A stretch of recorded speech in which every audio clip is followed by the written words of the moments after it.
Halo teman-teman, perkenalkan nama saya Elistania, NIM 23070200013 dari FTIK Prodi Tadris Matematika IAIN Salatiga.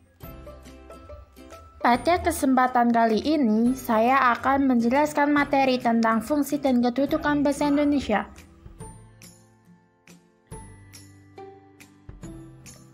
Fungsi bahasa Indonesia yang pertama yaitu fungsi ekspresi. Fungsi ekspresi menyatakan sesuatu yang akan disampaikan oleh penulis atau pembicara sebagai eksistensi diri dengan maksud menarik perhatian orang lain, membebaskan diri dari semua tekanan dalam diri seperti emosi, melatih diri untuk menyampaikan suatu ide dengan baik, menunjukkan keberanian penyampaian ide. Fungsi bahasa Indonesia yang kedua yaitu fungsi komunikasi. Fungsi komunikasi merupakan fungsi bahasa yang kedua setelah fungsi ekspresi diri. Maksudnya, komunikasi tidak akan terwujud tanpa dimulai dengan ekspresi diri. Komunikasi merupakan akibat yang lebih jauh dari ekspresi, yaitu komunikasi tidak akan sempurna jika ekspresi diri tidak diterima oleh orang lain. Oleh karena itu, komunikasi tercapai dengan baik bila ekspresi diterima. Dengan kata lain, komunikasi berprasyarat pada ekspresi diri. Fungsi bahasa yang ketiga yaitu fungsi integrasi dan adaptasi sosial.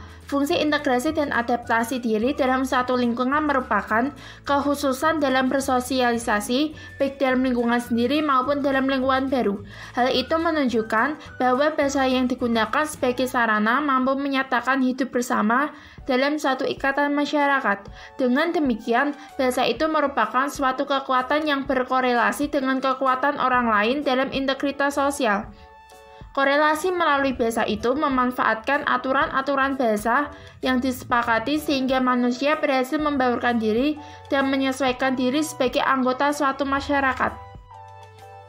Fungsi bahasa Indonesia yang keempat yaitu fungsi kontrol sosial. Kontrol sosial sebagai fungsi bahasa bermaksud mempengaruhi perilaku dan tindakan orang dalam masyarakat, sehingga seseorang itu terlibat dalam komunikasi dan dapat saling memahami. Perilaku dan tindakan itu berkembang ke arah positif dalam masyarakat. Hal positif itu terlihat melalui kontribusi dan masukan yang positif.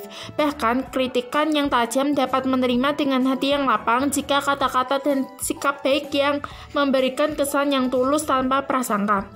Dengan kontrol sosial, bahasa mempunyai relasi dengan proses sosial suatu masyarakat seperti keahlian bicara, penerus tradisi atau kebudayaan, pengidentifikasi diri, dan penanaman rasa keterlibatan pada masyarakat. Kedudukan bahasa Indonesia yang pertama yaitu sebagai bahasa nasional.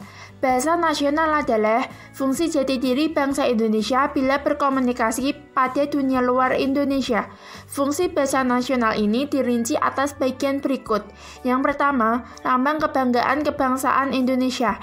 Yang kedua, identitas nasional di mata internasional. Yang ketiga, sarana hubungan antar warga, antar daerah, dan antar budaya.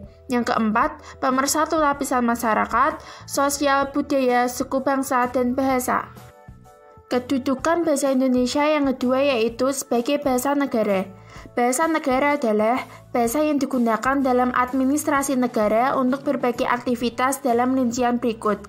Yang pertama, fungsi bahasa sebagai administrasi kenegaraan. Yang kedua, fungsi bahasa sebagai pengantar resmi belajar di sekolah dan perguruan tinggi. Yang ketiga, fungsi bahasa sebagai perencanaan dan pelaksanaan pembangunan bagi negara Indonesia sebagai negara berkembang.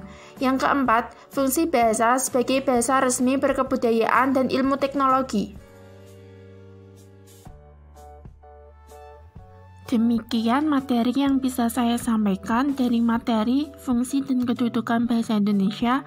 Apabila ada banyak salah kata, mohon dimaafkan. Wassalamualaikum warahmatullahi wabarakatuh.